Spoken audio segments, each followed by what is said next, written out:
When we look at the world today, we find profound differences in levels of wealth and prosperity, begging the question, why is it that some countries are relatively wealthy and others are poor? One approach to answering that question views the world through the lens of the core periphery model, with a focus on the different roles that each region plays in the global economy and how those roles have changed through space and time. Through the early modern era, most people were involved in agriculture and other primary economic activities. A much smaller number of craftsmen and home-based cottage industries operating in the secondary economic sector produced value-added goods out of those resources, and the commodity chains that linked the raw resources to the craftsmen were quite short and local. Merchants, representing the tertiary sector, bought and sold goods locally and through broader trade networks, and as their activities expanded, that sector grew, adding banking, accounting, and other business services to support that trading.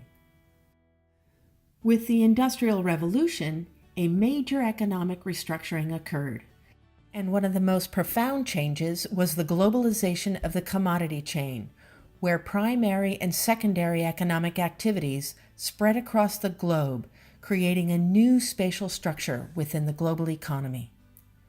Many new technologies helped drive this shift, including the replacement of human-powered skilled craftsmen with resource-powered factories, employing large numbers of unskilled laborers in standardized mass production processes. New transportation technologies were also critical, as they allowed the commodity chains to stretch across the globe. By the end of this era, the manufacturing of goods became concentrated in just a few places, called the cores. And in those cores, the tertiary sector grew as well, providing business services for that burgeoning manufacturing sector. Much of the rest of the world was relegated to the periphery, sending raw resources to the cores and purchasing the value-added goods that those cores produced. Ultimately, the high value or price of manufactured goods relative to the low value or cost of raw resources helps explain how the core was able to accumulate more wealth than the periphery. The core then used that wealth to fund education, healthcare, and overall greater consumption, which ultimately spurred the service sector even more and helped those regions become overall more developed than the peripheries. In explaining why certain countries were able to become the cores and others not, some scholars emphasize how their early technological innovations afforded them a head start. Others highlight how the core countries dominated and controlled the peripheries, hindering them from developing their own industries. Overall, the economic sectors that dominated in each region, called the International Spatial Division of Labor for the modern era, clarifies the role that they each played in the global economy, and those roles underpin much of the uneven development that was established in this era. And then, in the mid to late 20th century, a second major economic restructuring occurred, as manufacturing began moving out of the core and production chains were rerouted through a new semi-periphery, marking a new international spatial division of labor. Like the previous restructuring, this transformation was strongly supported by advancements in technology and communication that allowed the production chains to become more spatially dispersed. But a significant driving force behind the change was the manufacturing sector's search for low wages and other regional advantages that could ensure greater profitability, particularly in low-skill manufacturing.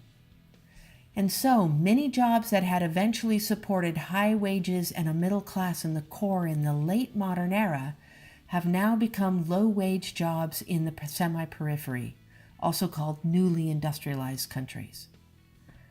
Back in the core, the backwash from that shift has been deindustrialization and a significant decline in factory jobs.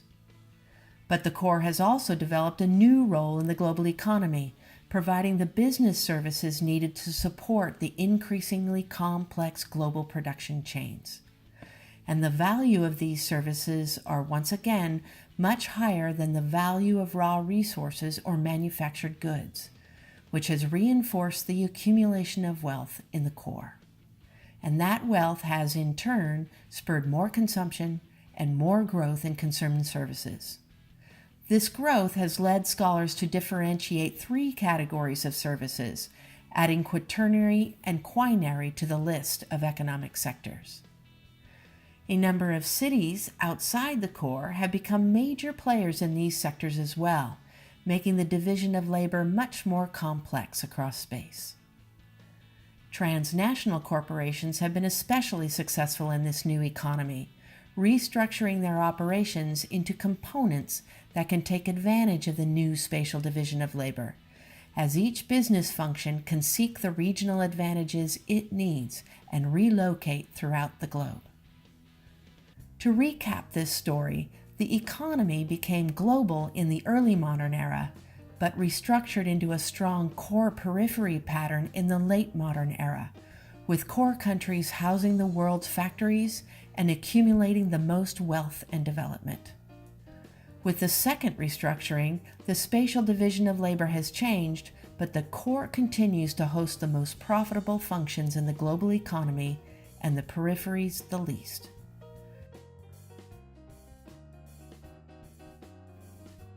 This perspective does not explain every country's level of development. For example, Saudi Arabia's economy is still so heavily dependent on oil exports that it could be labeled a periphery country, but its level of human development equals those of the semi-periphery.